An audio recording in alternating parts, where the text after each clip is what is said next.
Angular momentum is, as the name suggests, the rotational equivalent of momentum. Angular momentum is L, and it is, the linear quantity that it is proportional to is P, our normal momentum. Angular momentum has units of kilogram meters squared per seconds. And there isn't a special unit a derived unit that goes along with that. It's just kilogram meters squared per second. And following the parallel of linear momentum, linear momentum is mv, and following that parallel, angular momentum is I omega. And that is an important thing to know. Now, for a point particle,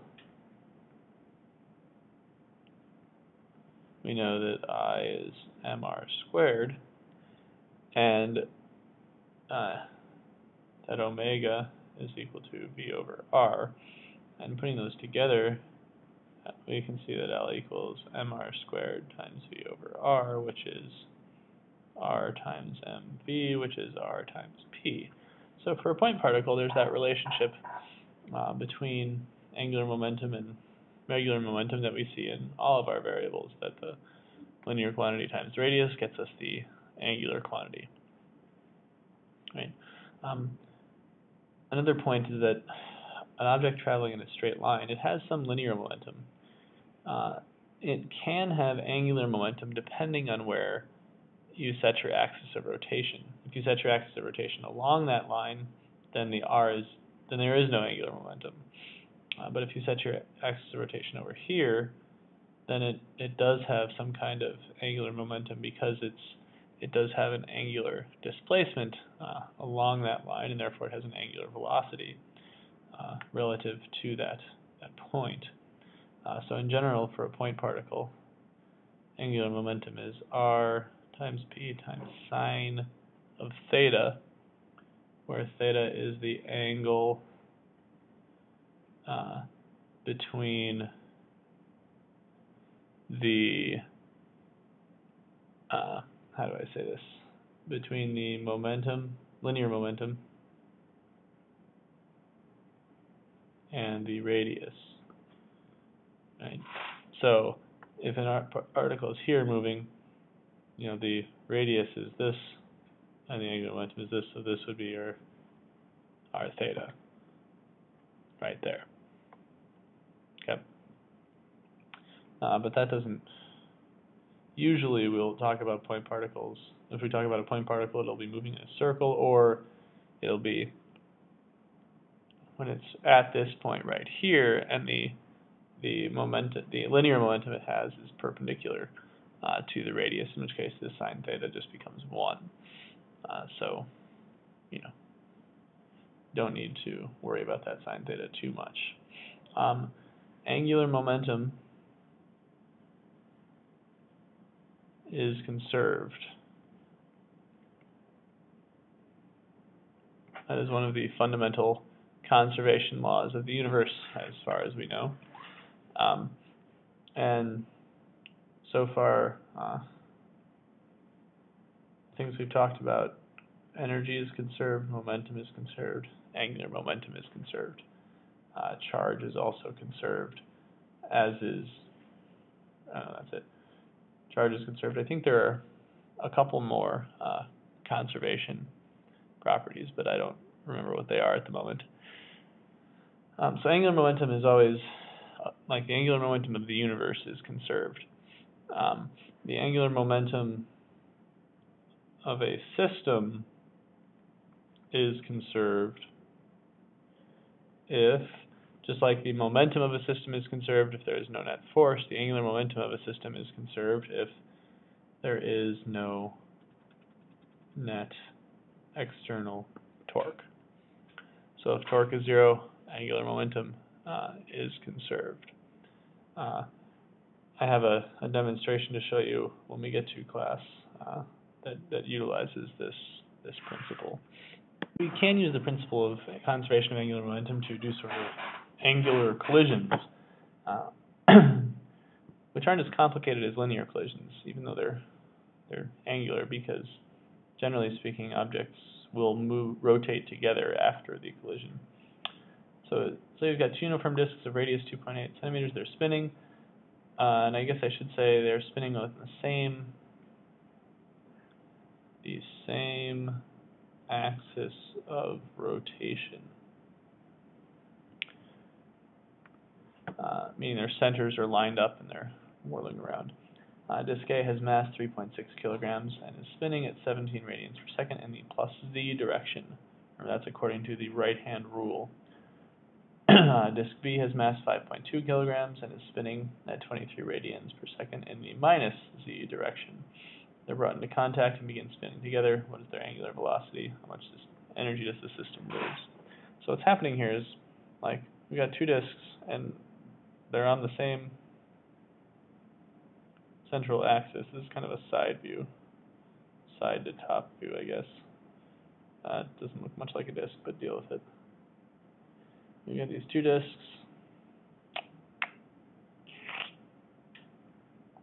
Okay, and one is spinning around in the plus z direction.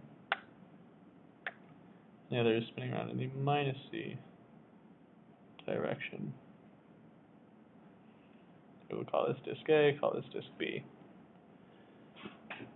And then they're brought into contact, and then they spin together.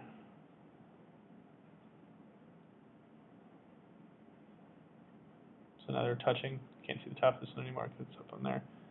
And they're rotating around together in some direction.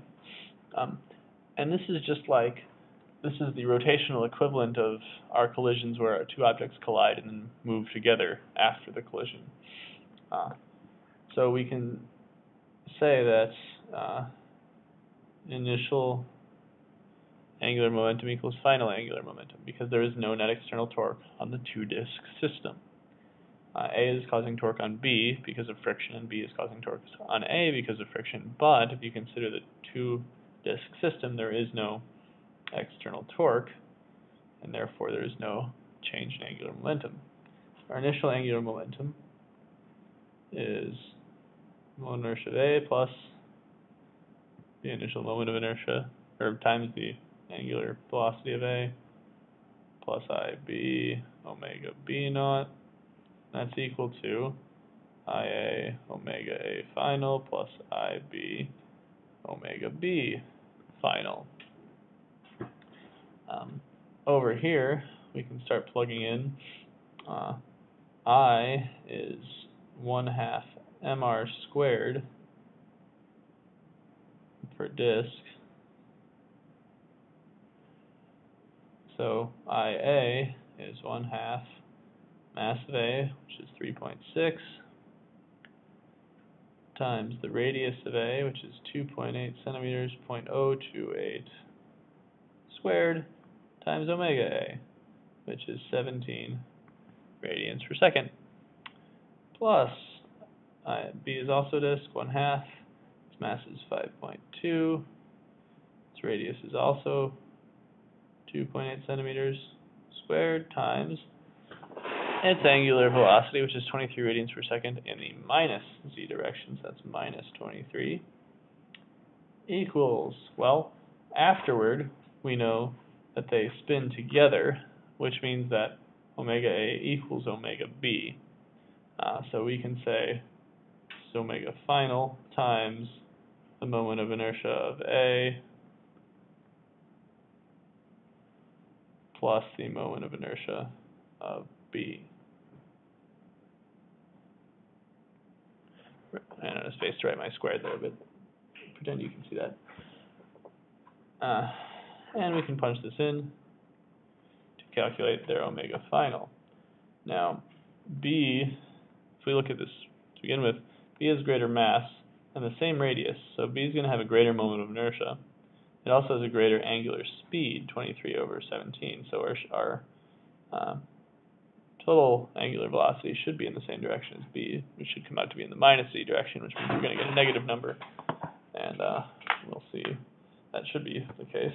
0.5 times 3.6 times 0.028 squared, 17 plus 0.5, 5.2, 0.028 squared times minus 23. It is negative, good, divided by 0.5 times 3.6 times 0.028 squared plus 0.5, 5.2 times 0.028 squared. And we get an omega final of minus 6.63 radians per second. I'm going to store that. So that is our final angular velocity, which we solved using conservation of angular momentum, just like we do collisions in linear stuff. How much energy does the system lose? Well, we know K rotational is 1/2 I omega squared. So our initial kinetic energy is 1/2 I A omega A squared plus 1/2 I B, omega B squared. Our final kinetic energy is 1/2, and they're moving together, so we can say IA plus IB omega final squared. So we can punch our numbers in. Remember, so IA is 1/2 times 3.6 times 0.028 squared, and omega A is, 17 squared. Don't forget that you need to square two things there. That can be tricky to keep track of. Plus 1/2 times 1/2 5.2 23 squared times I forgot the 0.028 squared times 0.028 squared. And I can punch that in. We've got 0.5 times 0.5 times 3.6 times 0.028 squared times 17 squared plus 0.5 times 0.5, 5.2, 23 squared, 0.028 squared. Sorry, I put those out of order. So our initial KE is 0.743075. I'm going to store that. And then down here we've got 1/2, 1/2, 3.6, 0.028 squared plus 1/2, 5.2, 0.028 squared times omega final minus 6.63 squared. And I stored that omega final. So 0.5 times 0.5 times 3.6 times 0.028 squared plus 0.5, 5.2, 0.028 squared times, I stored that as W squared, and that comes out to 0.07596. And of course, then our change in KE is KE final minus KE naught, which is that minus, I store that as A. So we've lost 0.667 joules of energy during this collision. And where did that energy go? Well, these things came to be spinning at the same time through friction, so this is lost, and probably lost to heat. When there's friction, things generally get lost to heat. Maybe sound too, as the sound of them grinding together or something.